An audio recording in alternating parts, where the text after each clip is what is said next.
नमस्कार प्यारे बच्चों, आज हम करने जा रहे हैं हमारी 9वीं कक्षा की दूसरी कविता सूरदास के पद।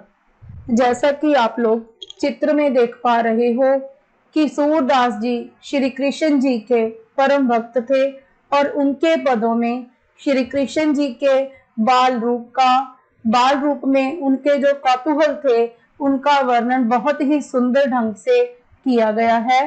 तो बच्चों, आइए देखते हैं सूरदास जी के पद।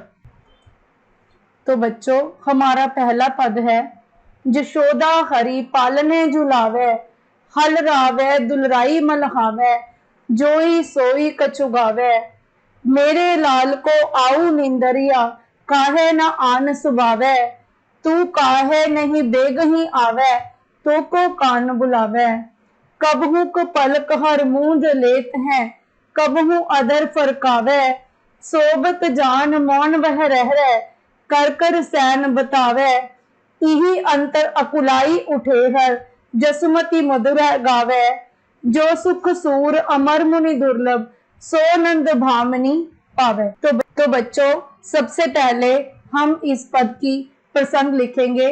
हम लिखेंगे कि प्रस्तुत पद हमारी हिंदी की पाठ्य पुस्तक में संकलित सूरदास के पद कविता में से लिया गया है। इस पद में सूरदास जी श्री कृष्ण जी के बाल रूप का वर्णन करते हैं। बाल रूप का न कहें कि बाल जो समय है उसका वर्णन करते हैं कि कैसे उनके बचपन में, उनके बालपन में जशोदा मैया उनका लालन पालन करती हैं। तो देखते हैं कि जशोदा मैया उनका लालन पालन कैसे करती हैं। जशोदा हरि पालने झुलावे। सूरदास जी कहते हैं कि जशोदा मैया, हरि का मतलब होता है बेटा कृष्ण, पालने का मतलब होता है पलने में, झुलावे मतलब झुला रही हैं। तो सूरदास जी कहते हैं कि जशोदा मैया श्री कृष्ण जी को पालने में झुला रही हैं। हल रावे दुलराई मलहावे, जोई सोई कछु गावे।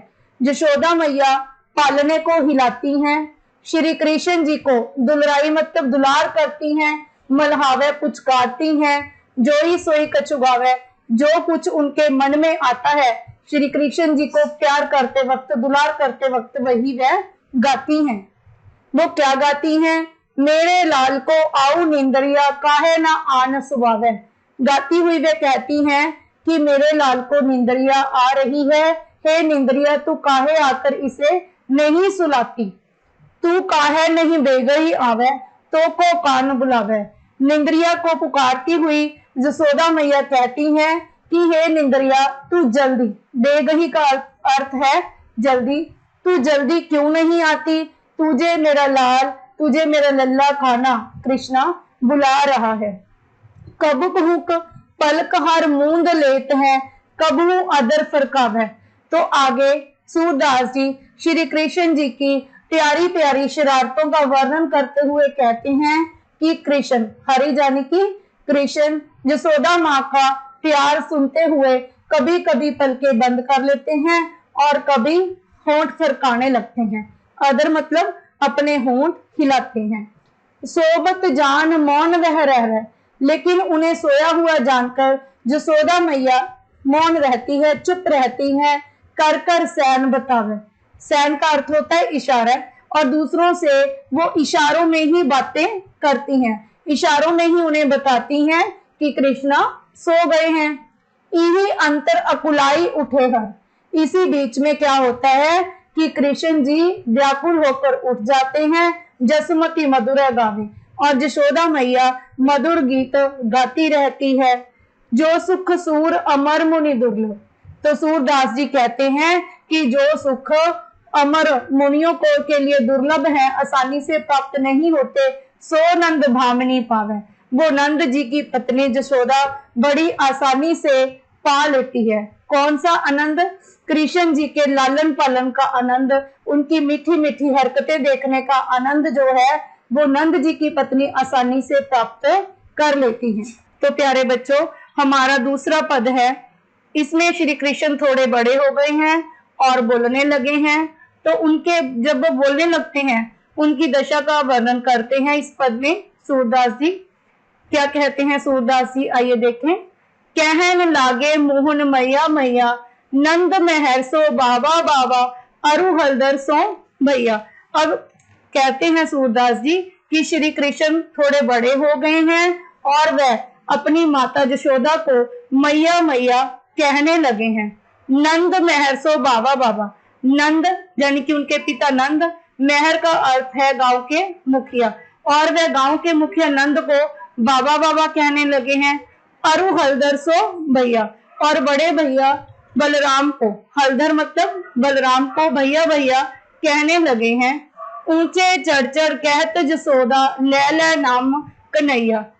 जो यशोदा मैया है उनको बाहर खेलते हुए देखकर ऊंचाई पर चढ़कर उनका नाम ले लेकर कन्हैया कन्हैया कहकर पुकारती है, और उन्हें क्या कहती हैं?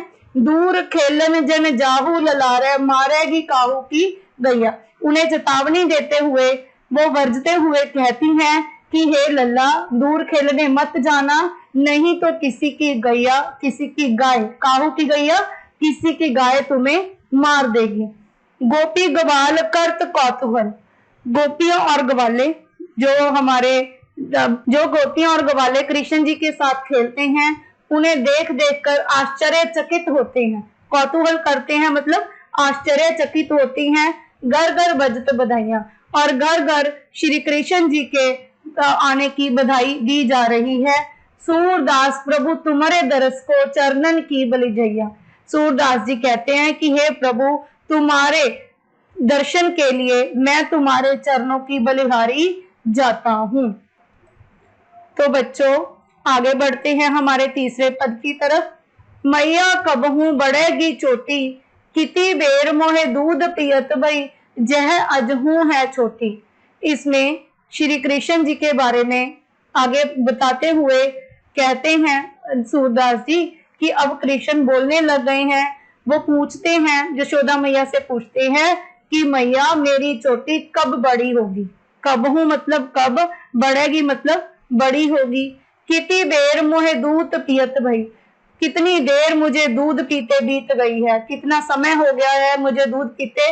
जह अजहू है छोटी, लेकिन जे अभी भी छोटी है।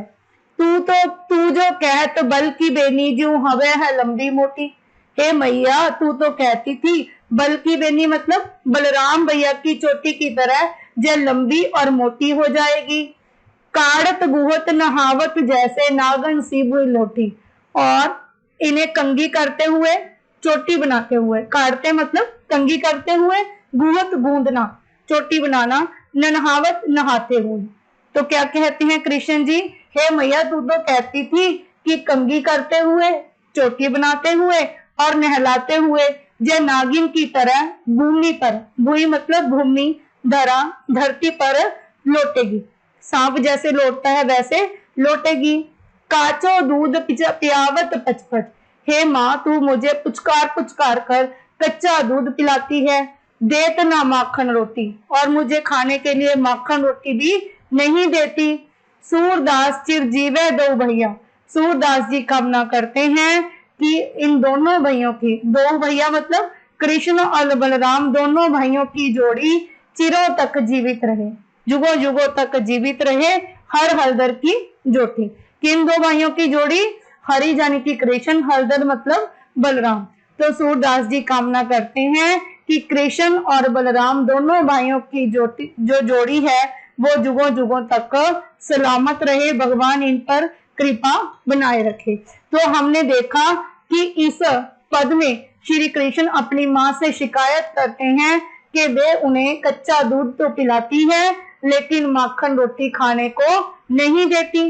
वो क्यों शिकायत करते हैं? क्योंकि बच्चों श्री कृष्ण जी को माखन बहुत पसंद था।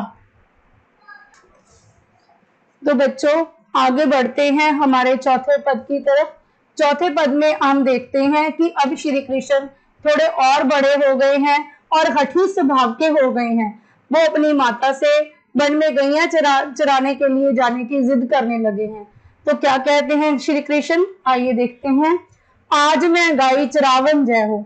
श्री कृष्ण जी अपनी मैया से जिद करते हुए कहते हैं कि मैया यशोदा, आज तो मैं गैया चराने जाऊंगा। वृंदावन के भांत भांत फल अपने कर में कहो, गैया चराने जाऊंगा और वृंदावन के भांति भांति मतलब भिन्न भिन्न प्रकार के फल अपने हाथों में लेकर खाऊंगा। ऐसी बात कहो जन बारह, देखो अपनी भांति।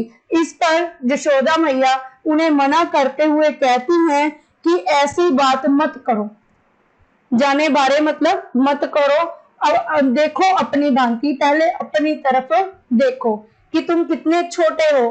तनक तनक पग चलियो कैसे, आवत हवे है अति राती। छोटे छोटे पग धरते हुए तुम कैसे चलोगे और वापिस आते हुए तुम्हें रात्रि पड़ जाएगी। प्रात जात गैयाले चारण, घर आवत है सांझ। वो उन्हें समझाते हुए कहती है कि सभी ग्वाले सुबह ही गैया चराने ले जाते हैं और वापिस आते हुए घर लौटते हुए उन्हें शाम हो जाती है। आगे देखते हैं वो क्या। तुम्हारे कमल बदन कमल ही है, रेंगत रेंगत घाम ही मांझ। आगे यशोदा मैया कहती हैं कि तुम्हारा कमल जैसा तन चपती हुई धूप में मुरझा जाएगा, तेरी सौ मुहे घाम न लागत। इस पर वे जिद करते हुए अपनी बात मनवाने के लिए कहते हैं कि हे मैया, मुझे तेरी सौगंध, मुझे तेरी कसम, मुझे बिल्कुल भी धूप नहीं लगती। घाम का मतलब बेटा क्या है? धूप। भूख नहीं कछु नेक, और ना ही मुझे कुछ ज्यादा भूख है। सूरदास प्रभु कयो न मानत, पर्यो अपनी टेक। बेटा टेक का मतलब होता है जिद। सूरदास जी कहते हैं कि मेरे प्रभु बहुत हठी हैं, जिद्दी हैं, वो कहीं अपनी माता का कहना नहीं मान रहे हैं। पर्यो अपनी टेक, वो अपनी ही जिद पर अटके हुए हैं।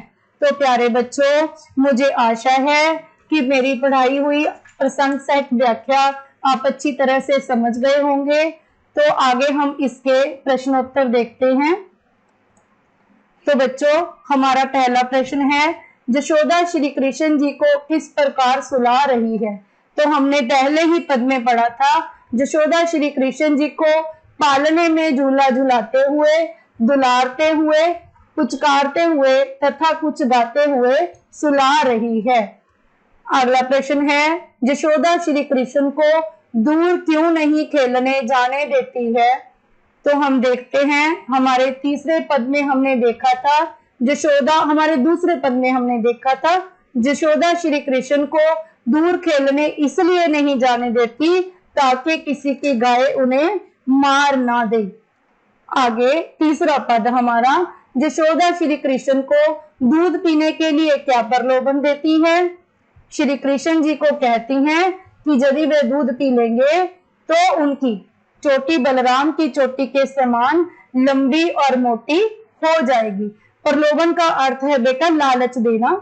आगे हमारा श्री कृष्ण यशोदा से क्या खाने की मांग करते हैं?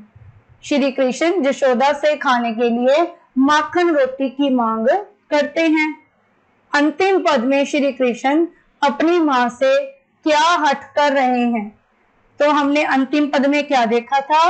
अंतिम पद में श्री कृष्ण अपनी मां से गाय चराने जाने की हट कर रहे हैं।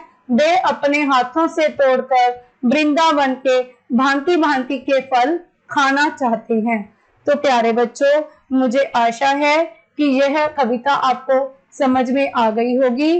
अगर आपको वाकई में ये कविता समझ आई है तो मेरे चैनल को लाइक करें, ज्यादा से ज्यादा शेयर करें और मेरे चैनल को सब्सक्राइब करें। अगर आपने अभी तक बेल आइकन प्रेस नहीं किया है तो इसे अवश्य प्रेस करें ताकि आने वाली वीडियोस के नोटिफिकेशन आपको मिलते रहें। बहुत बहुत धन्यवाद।